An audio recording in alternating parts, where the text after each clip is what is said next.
What's up mga lods, ngayong araw po na to ay magpapahugas po tayo ng aming sasakyan.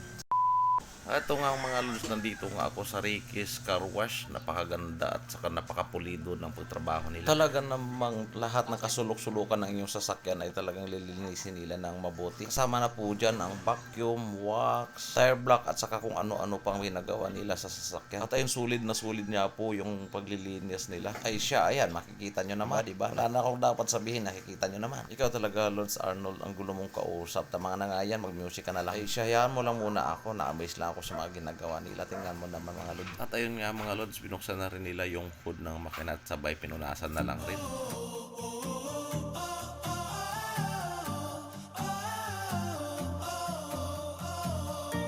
Kasama na rin po sa serbisyo nila ay yung pag-disinfectant sa loob po ng sasakyan. At ang babayaran mo lang ay only 160 pesos mga Lods. Dito lang yan sa Ricky's Car Wash.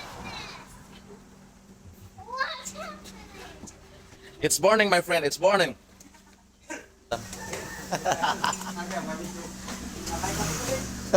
Right mga Lods, tapos na ako magpahugas ng aking sasakyan.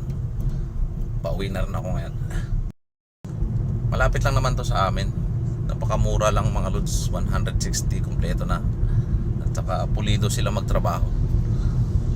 Alright mga Lods, maraming salamat. Ingat kayo lagi.